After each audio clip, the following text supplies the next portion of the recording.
வணக்கம். நான் doctor J Vignesh Shankar. ஒரு பெரிய மரத்துல அதனுடைய கீழே இருக்கக்கூடிய ஒரு கிளையில ஒரு பறவை வாழ்ந்துட்டு இருந்ததுங்க.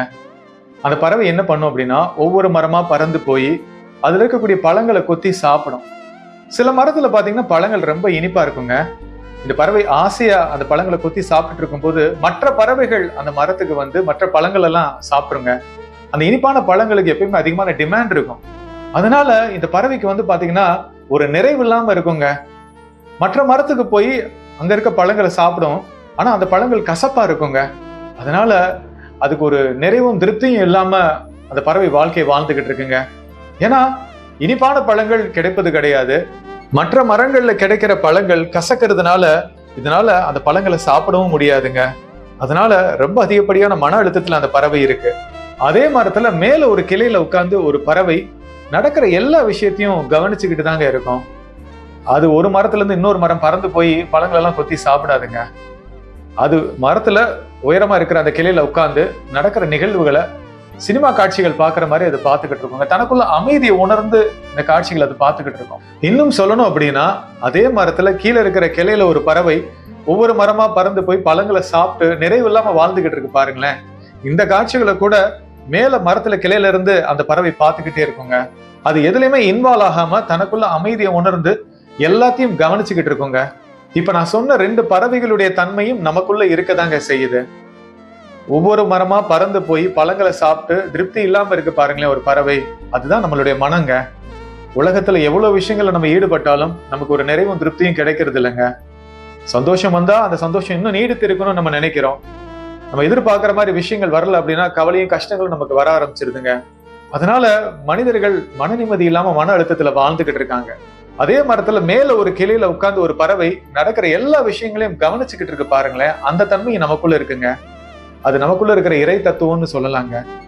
நமக்குள்ள இருக்கக்கூடிய அந்த இறைத்தன்மையோட நம்ம கனெக்டடா இருக்கும்போது நமக்குள்ள அமைதியை உணர்ந்து இந்த உலகத்துல நடக்கிற விஷயங்களுக்கு ரியாக்ட் பண்ணாம அனைத்தையும் திரைப்பட காட்சிகள் பாக்குற மாதிரி நம்மளால பார்க்க முடியுங்க.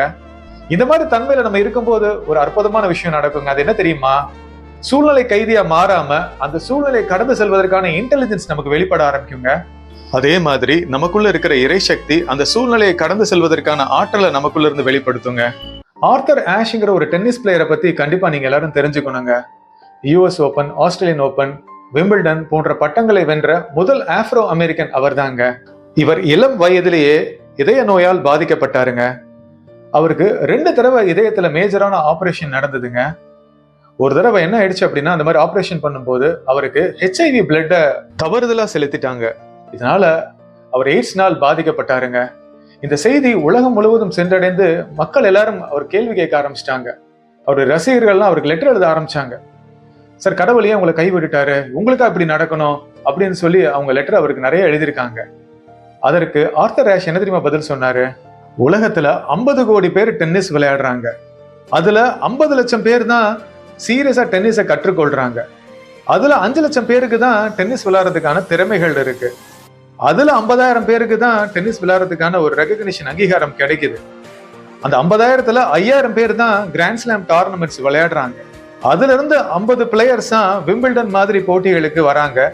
அதுல 4 பேர் செமிஃபைனல் வராங்க, 2 பேர் ஃபைனல் வராங்க, ஒருத்தர் ஜெயிக்கிறாரு. அந்த 50 கோடி பேர்ல ஒரு நபரா நான் இருந்தேன். விம்பிள்டன் டோர்னமெண்ட் நான் வின் பண்ணிட்டு அந்த கப்பு என் கையில இருக்கும்போது நான் கடவுள்கிட்ட கேட்கல, எனக்கே இந்த பேர், புகழ், பணம் எல்லாம் கொடுத்தீங்க அப்படின்னு. அப்ப புகழுடைய உச்சத்துல கடவுள் என்ன வச்சிருக்கும் போது கடவுள்கிட்ட நான் கேட்கல, இதெல்லாம் எதுக்கு எனக்கு கொடுத்தீங்க அப்படின்னு. அப்படி இருக்கும்போது இப்ப நான் எதிர்கொள்ற இந்த சவால்களையும் போராட்டங்களையும் கடவுள்கிட்ட எப்படி நான் கேட்க முடியும், இதையே எனக்கு கொடுத்தீங்க அப்படின்னு? புகழுடைய உச்சத்துல இருக்கும்போது அதை நான் ஏற்றுக்கொண்டேன். அதே மாதிரி இந்த இக்கட்டான சூழ்நிலையை முழு மனதோட நான் ஏற்றுக்கொள்றேன் அப்படின்னு ஆர்தர் ஆஷ் சொல்லியிருக்காருங்க. அது மட்டும் இல்லாமல் அவருடைய கடைசி மூச்சு இருக்க வரைக்கும் மக்கள் கிட்ட எய்ட்ஸை பத்தி மிக அதிகமான விழிப்புணர்வு அவர் ஏற்படுத்தினாருங்க. ஆர்தர் ஆஷனுடைய வாழ்க்கையை பொறுத்த வரைக்கும் அவர் அந்த மரத்துல உயர்ந்த கிளையில உட்கார்ந்துட்டு இருந்த பறவை மாதிரி தான் அவர் வாழ்க்கையை வாழ்ந்தாருங்க. புகழுடைய உச்சத்துல இருக்கும் போதும் சரி, மரணத்தருடைய விளிம்பில் இருக்கும் போதும் சரிங்க, அவர் எக்காரணத்தை கொண்டும் சமநிலை அவர் இழக்கவே கிடையாதுங்க. தனக்குள்ள அமைதியை உணர்ந்துதான் எல்லா சூழ்நிலையும் அவர் வாழ்ந்து வந்தார். அவருக்குள்ள இருந்த அந்த இறைத்தன்மையோடு அவர் தொடர்புல இருந்ததுனாலதான் எல்லா சூழ்நிலையும் அவரால் சமநிலையோட ஹேண்டில் பண்ண முடிஞ்சதுங்க. தனக்குள்ள அமைதியை உணர்ந்து எல்லா சிச்சுவேஷனையும் அவரால் துணிச்சலா எதிர்கொள்ள முடிஞ்சது. சோய்ச்சிரோ ஹோண்டா ஜப்பான் நாட்டை சேர்ந்தவர். 1930களில் அவர் பிஸ்டன் ரிங் தயாரிச்சிருக்காருங்க. அதை கொண்டு போய் டொயோட்டோ கம்பெனிக்கு கொடுத்துருக்காரு. அவங்க அதை நிராகரிச்சிட்டாங்க, குவாலிட்டி சரியில்லை அப்படின்னு. ஆனா இதற்கு பின்னாடி சோய்ச்சிரோ ஹோண்டா நிறைய உழைப்பு போட்டிருக்காருங்க. இருந்தாலும் மனம் தளராமல் அடுத்த 2 வருஷத்துக்கு இன்னும் கடினமா அவர் உழைத்திருக்காருங்க. இன்னும் பெட்டரான பிஸ்டன் ரிங் தயார் பண்ணி டொயோட்டோ கம்பெனி கொண்டு போய் அடுத்து கொடுத்துருக்காரு. இந்த தடவை அதை அவங்க ஏற்றுக்கொண்டாங்க. அதுக்கப்புறம் பிஸ்டன் ரிங் தயாரிக்கிற ஒரு பெரிய கம்பெனியை அவர் ரெடி பண்ணாருங்க. அந்த நேரத்துல தான் 2ஆம் உலகப் போர் வந்ததுங்க. குண்டு போட்டதுனால அவருடைய கம்பெனி தரமட்டமாயிடுச்சுங்க. இருந்தாலும் மனம் தளராமல் சோய்ச்சிரோ ஹோண்டா அவருடைய கம்பெனியை மறுபடியும் அவர் உருவாக்குனாருங்க. இந்த தடவை நிலநடுக்கம் ஏற்பட்டு அவருடைய கம்பெனி மறுபடியும் தரமட்டமாயிடுச்சுங்க. மிகப்பெரிய நஷ்டம் அவருக்கு ஏற்பட்டது. அதனால அவருடைய கம்பெனியை டொயோட்டோ கம்பெனிக்கு அவர் வித்துட்டாருங்க. 2ஆம் உலகப் போர் முடிஞ்சதுக்கு அப்புறம் ஜப்பான் மக்கள் ரொம்ப அதிகமான வறுமையில இருந்தாங்க. ஒரு இடத்துல இருந்து இன்னொரு இடம் போறதுக்கெல்லாம் அவங்களுக்கு ரொம்ப அதிகமான சிரமமா இருந்ததுங்க.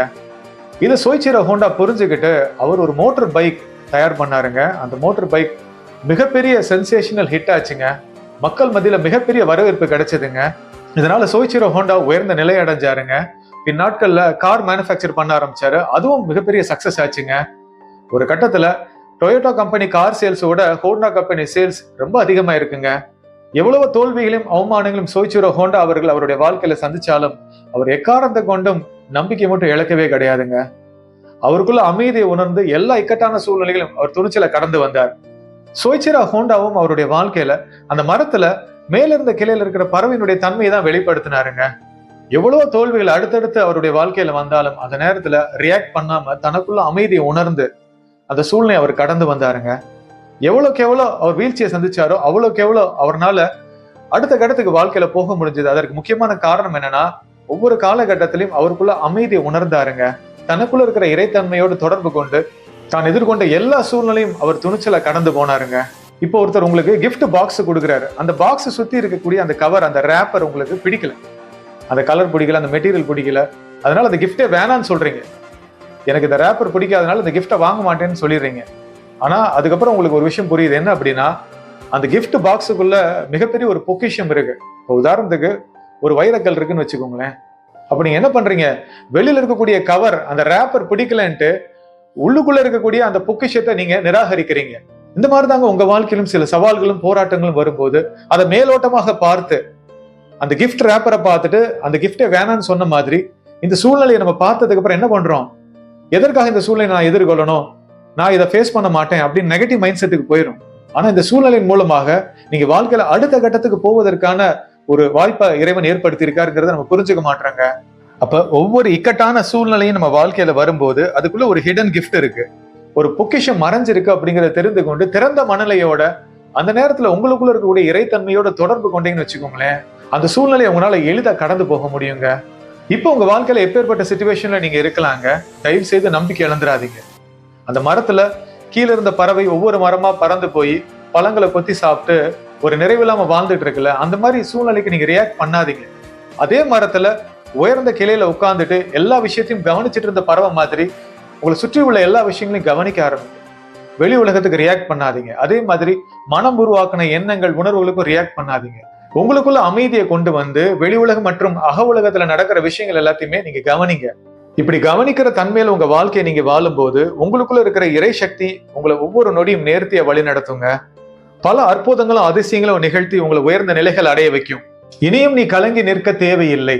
நீ நினைத்த காரியங்கள் கைகூடி வரப்போகிறது. உனக்கு துணையாக நான் இருப்பேன். உனக்கு நல்லதே நடக்கும் என்று இறைவன் கூறுகிறார். இந்த வீடியோ லைக் பண்ணி ஷேர் பண்ணுங்க. என்னோட YouTube channel doctor Vignesh Shankar நீங்க சப்ஸ்கிரைப் பண்ணுங்க. நன்றி.